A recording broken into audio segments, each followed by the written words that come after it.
Good day mga kanumero. So we will have now our another example in relation to sight distance.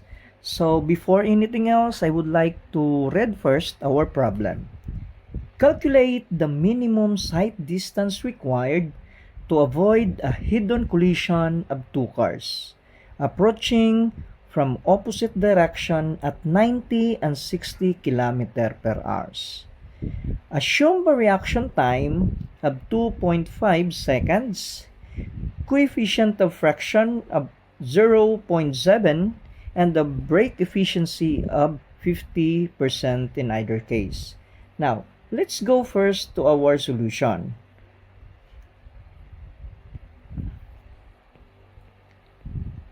Okay? The first thing that we are going to do is to write our formula in relation to sight distance. We have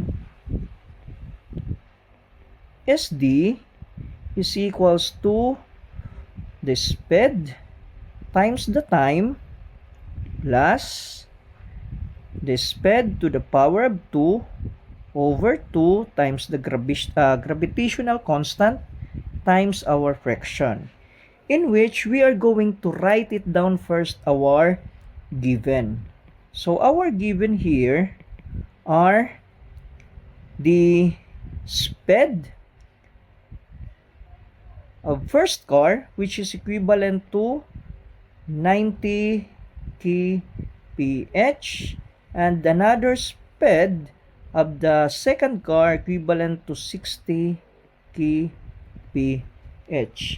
But despite all that, we are going to find also the value of this one, of our speed, to convert it into meter per second. So we just simply divide 90 over 3.6. This is equivalent to 25 meter per second. And for our car to speed, we have 60 divided by 3.6. This is equivalent to 16.67 meter per second. Now, take note that as the brake efficiency of 50%, this one, the wheels will skid through 50% of the braking distance and rotate through the remaining distance. Take note of that one.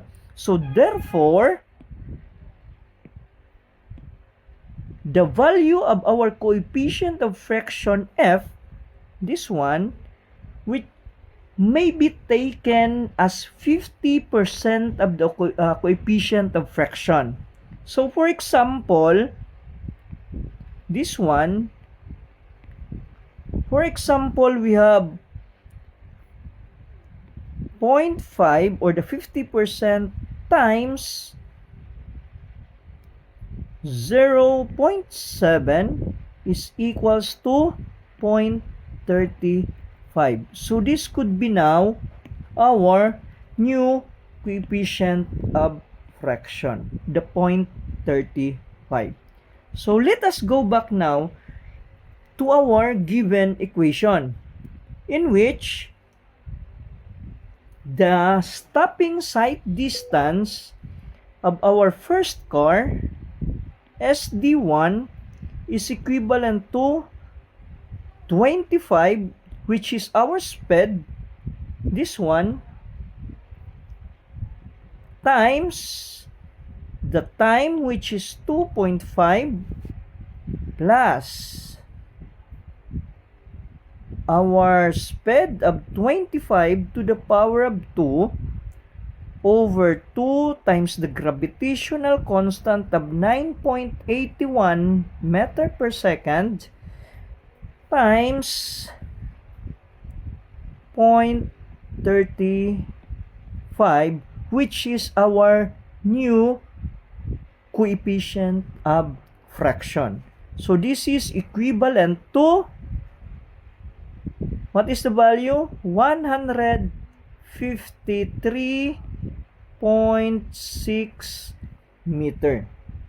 Okay? So, let us now go to our second car. This is 16.67, which is this one.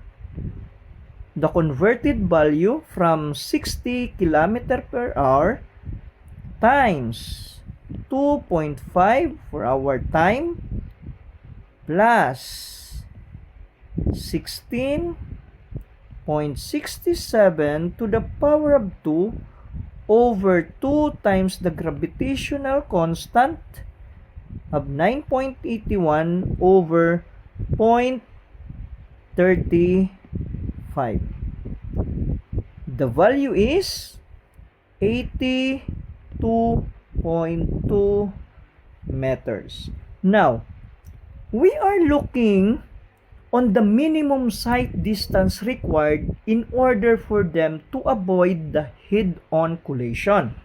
So therefore, the sight distance to avoid head-on collision of the two cars approaching, we have equivalent of SD1 plus SD2, which is equals to 153.6 plus 82.2 is equivalent to 235.8 meters.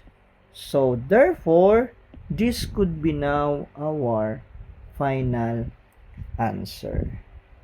So that's it for our example for this one. Thank you mga kanumero, and see you in the next presentation. Thank you.